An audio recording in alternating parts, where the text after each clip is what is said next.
बिस्मिल्लाहिर्रहमानिर्रहीम। अस्सलाम वालेकुम। मैं हूँ समरीन अकमल। मैं आपको अपने चैनल दहली के जायके में वेलकम करती हूँ। कैसे हैं आप सब लोग? उम्मीद करती हूँ आप सब लोग अपने अपने घरों में खैरियत से होंगे। दुआ है कि अल्लाह पाक हम सबको अपने हिफ्ज़-ओ-मान में रखे और हम सबका दस्तरखान वसी रखे।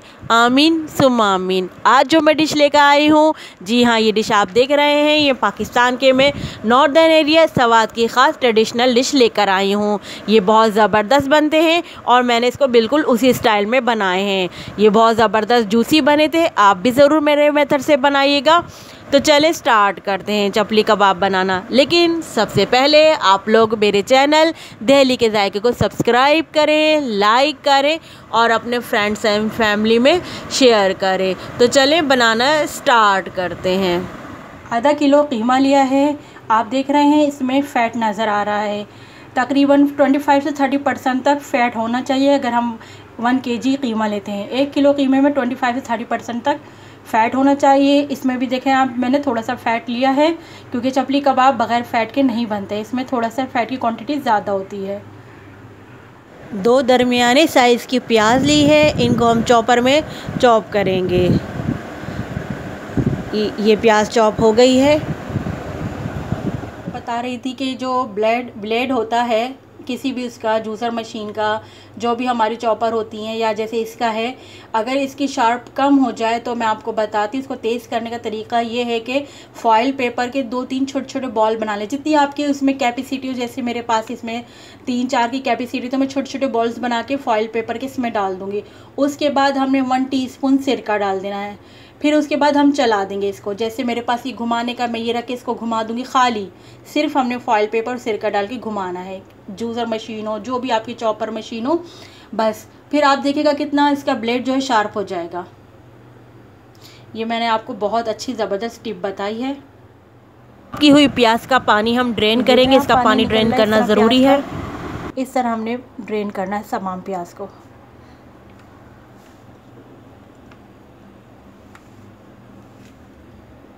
ये 2 टमाटर लिए हैं। अब इन टमाटरों की हम कटिंग करेंगे। टमाटर के जो सीड्स हैं हम उनको रिमूव कर देंगे। सिर्फ हमें टमाटर का पार्ट लेना है। ये सीड्स को हम रिमूव करते जाएंगे। सारे टमाटरों को हम इसी तरह करते जाएंगे।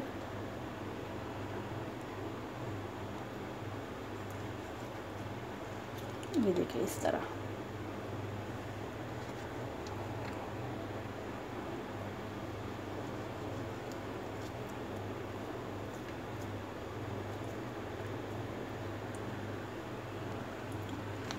टमाटर के हमने सब सीड्स रिमूव कर लिए हैं। ये देखिए हमने सब सीड्स निकाल लिए। अब हम इनकी टमाटरों की कटिंग करेंगे।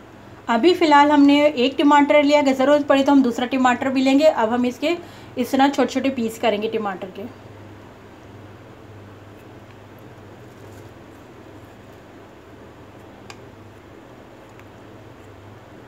ऐसे छोटे छोटे पीस करेंगे हम तमाम टमाटरों के।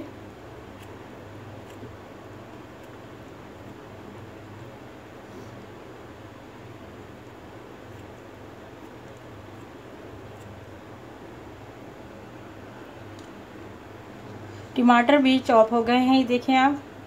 अब हम हरी मिर्चों की कटिंग करते हैं। 4 हरी मिर्चें ली हैं, इनको भी हम महीन महीन बारीक बारीक काटेंगे।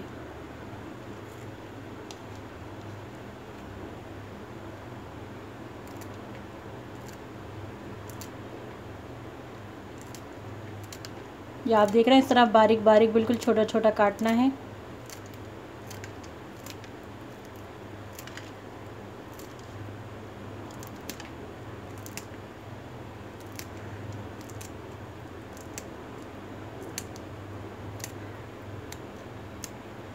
अब इसी तरह मैं बाकी तमाम हरी मिर्चों को भी काट लूँगी। हरी मिर्चों की भी इस तरह कटिंग हो गई है। ये मैंने थोड़ा सा हरा धनिया लिया है। अब मैं इसको भी कैंची से काटूँगी। इस तरह हम हरा धनिया को भी काट रहे हैं बारीक बारीक।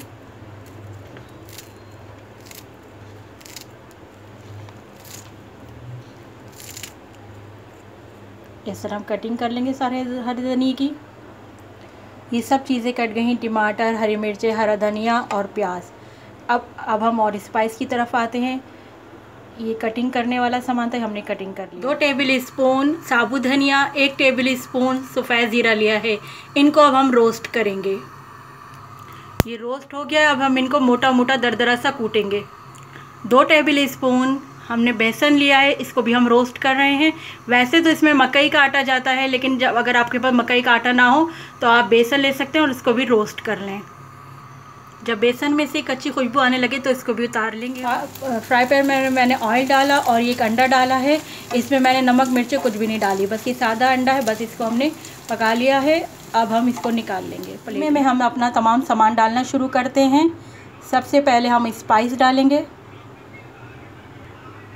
हरा धनिया, हरी मिर्ची, टमाटर, इनको डालेंगे हम। प्याज डालेंगे जो इसका हमने पानी निकाला था। अब ये बेसन है, बेसन डालेंगे। अंडा जो हमने फ्राई किया था, अंडा डालेंगे। स्पाइस में जो मैं डालूँगी ये हरा धनिया, ये साबुत धनिया और ज़ीरा जो हमने भून के और कूट के रखा है, ये वो है। 2 टेबल स्पून लाल कुटी मिर्चें हैं। 1 टेबल स्पून इसमें काली मिर्चें पिसी हुई हैं, कुटी हुई हैं। ये नमक है 1 टेबल स्पून, और हम टेस्ट करके बाद में ऐड कर लेंगे। और ये थोड़ा सा 1 टीस्पून हल्दी है। अब इन तमाम स्पाइस को हम इसमें डाल देंगे कीमे में।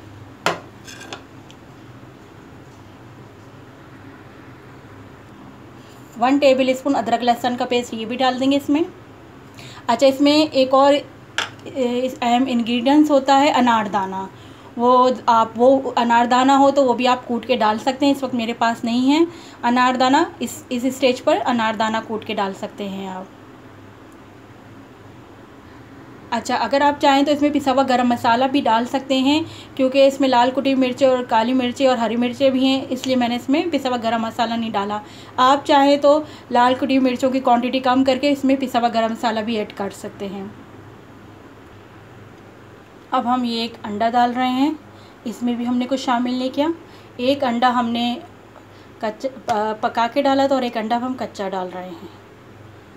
अब इसमें तमाम स्पाइस आ गए हैं। अब इसका अहम काम जो है वो है मिक्सिंग। अब हमने इस तमाम चीज़ों को डाल दिया। अब हम इसको अच्छी तरह मिक्स करेंगे। हमने इसको मिक्सिंग जो करनी है तकरीबन 8 से 10 मिनट तक बस इसको मिक्स ही करना है। इसका जो जायका जो निकल कर आता है ना, बस वो मिक्स करने से ही निकल कर आता है।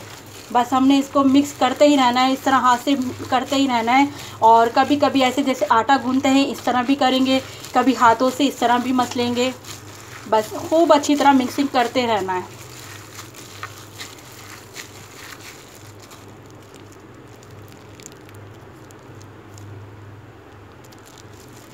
मुझे इसको मिक्स करते हुए 5 मिनट हो गए हैं, लेकिन अभी भी मुझे इसको तकरीबन और देर तक मिक्स करना है। जब तक आप देखिएगा ये मसाले अभी नज़र आ रहे हैं ना, ये मसाले थोड़े थोड़े नज़र आने चाहिए, थोड़े थोड़े इस कीमे में अच्छी तरह मिक्स हो जाए।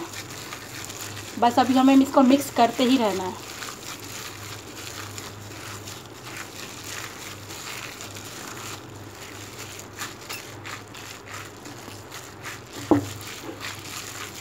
ये देख रहे हैं आप इस तरह।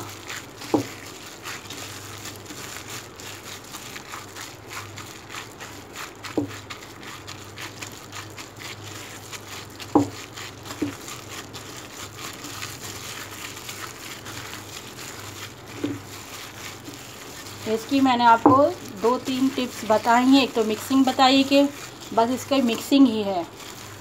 और आप चाहें, अगर आपके पास टाइम हो तो आप इसको मैरिनेट करके 1 से 2 घंटे के लिए भी रख सकते हैं। और अगर आपके पास टाइम नहीं है तो आप हाथ के हाथ बना के फ्राई भी कर सकते हैं, और नहीं तो आधे घंटे के लिए भी आप रख सकते हैं इसको मैरिनेट करके। लेकिन बस अभी तो हमें इसकी मिक्सिंग ही मिक्सिंग करनी है अच्छी तरह। चले, अब मैं आपको इसकी मिक्सिंग करके दिखाती हूँ। मिलती हूँ थोड़ी देर बाद जब ये मिक्स हो जाएगा। अच्छा, तो मैं आपको इसकी टिप्स बता रही थी, और कि एक तो मिक्सिंग बहुत अच्छी है, अभी हम इसको मिक्स कर ही रहे हैं, अभी और करेंगे। और दूसरा, इसका डबल मशीन का कीमा होना ज़रूरी है। और एक जो मैंने बताया था फ़ैट के बगैर तो आप समझे चपली कबाब नामुकम्मल हैं। इसमें फ़ैट होना लाजमी है, और ये कि डबल मशीन का कीमा हो। चलिए अब हम इसको दोबारा मिक्सिंग करते हैं। अच्छा, जो मैं आपको बता रही थी ना कि हम इसका नमक टेस्ट करेंगे और फिर अगर ज़रूरत पड़ी तो हम और डाल देंगे नमक मिर्चें, हम इसकी चेक करेंगे। वो किस तरह चेक करेंगे, मैं एक छोटा सा बॉल बना के इसका और फ्राई पैन में फ्राई कर लूँगी, फिर मैं इसको टेस्ट करूँगी। अगर मुझे नमक मिर्चें कम लगी तो मैं और ऐड कर लूँगी। अगर मिर्चें कम हुई तो मैं इसमें फिर गरम मसाला पिसा हुआ ऐड कर लूँगी, और अगर नमक कम हुआ तो मैं इसमें और नमक शामिल कर लूँगी। तो मैंने आपको तरीका बता दिया नमक और मिर्चें टेस्ट करने का कि किस तरह आप टेस्ट करके करेंगे, फिर आप इसमें और ऐड करना चाहें तो और ऐड कर लीजिएगा। चलिए अब हम दोबारा अपनी मिक्सिंग स्टार्ट करते हैं। इसको मैरिनेट किए हुए तकरीबन आधा घंटा हो गया है। अब मैं बनाना शुरू करती हूँ। एक प्याली में मैंने पानी लिया है। अब मैं अपने हाथों में पानी लगाऊंगी, ऐसे पानी लगा के फिर हम ये उठाएंगे।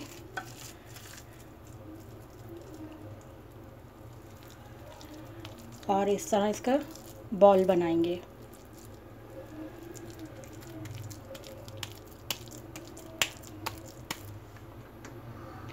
फ्राई पैन को मैंने चूल्हे पे रख दिया है, ऑयल डाल के इसको गरम करने के लिए रख दिया है। अब हम प्लेट लेंगे, इस प्लेट पे इस तरह कबाब को फैलाएंगे।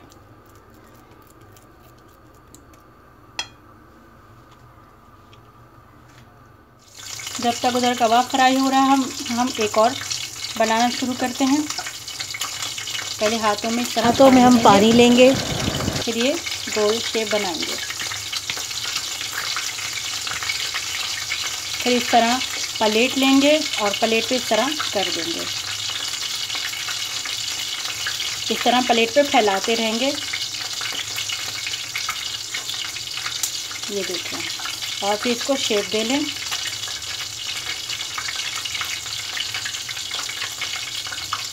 ऑयल गरम हो गया है। अब हम ये इस तरह हाथ में लेके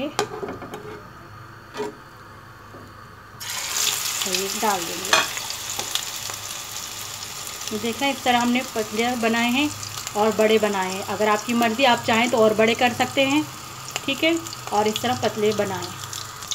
फ्लेम इसका हमने बिल्कुल दरमियाना रखना है, ना बहुत हाई हो ना बहुत स्लो हो। हाई करेंगे तो ये ऊपर से हो जाएंगे फ्राई और अंदर से कच्चे रह जाएंगे, अंदर से कीमा कच्चा रह जाएगा। इसलिए हमने इसको बस दरमियानी आंच पे फ्राई करना है और इस तरह हमने ऑयल ऊपर इस तरह डालते रहना है।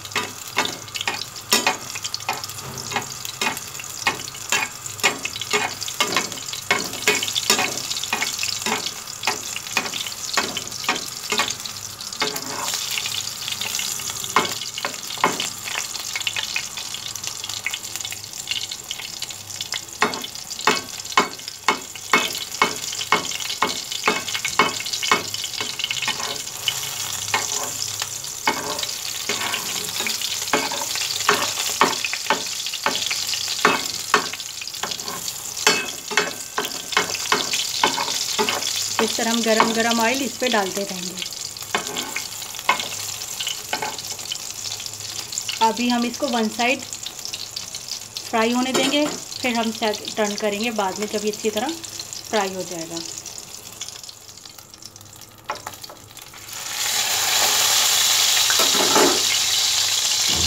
अच्छा, अगर आप लोग चाहें बीच में इसके टमाटर के स्लाइस रखना चाहते हैं तो रख दीजिएगा। मैंने इसको एज इट इज़ ही कर रही हूँ।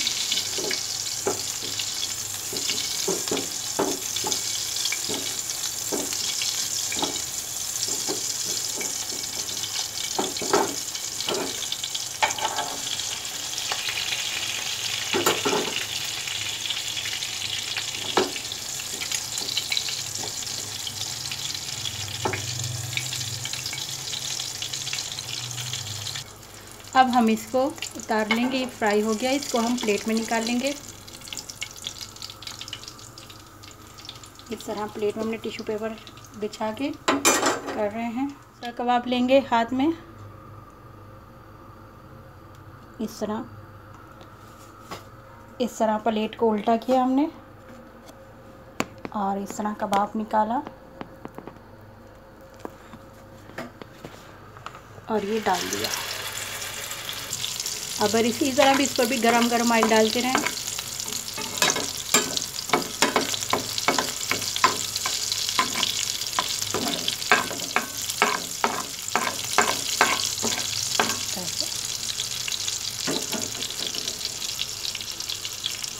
अच्छा, मैंने टेस्ट की थी बॉल बना के, नमक और मिर्चें चेक करी थी, मिर्चें तो बिल्कुल परफेक्ट थी। हाँ, मैंने 1 टेबल स्पून और नमक इसमें डाला था। फिर उसमें नमक डालने के बाद अच्छी तरह मिक्स किया। फिर इस तरह मैंने राउंड शेप बना के फ्राई कर रही हूँ।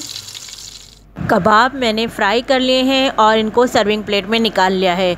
इसको मैंने खीरा, टमाटर और प्याज के स्लाइस के साथ सर्व किया है और साथ में ग्रीन इमली खट्टी चटनी जो मैंने चिकन मलाई बोटी में बनाना बताई थी वो साथ में सर्व की है, और साथ में ग्रीन रायता इसको भी मैंने साथ में सर्व किया है। ये कबाब बहुत ज़बरदस्त, जूसी और सॉफ्ट बने थे।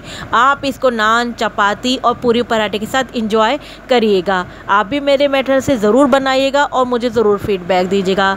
चलती हूँ नेक्स्ट रेसिपी तक के लिए, जब तक के लिए अल्लाह हाफिज़।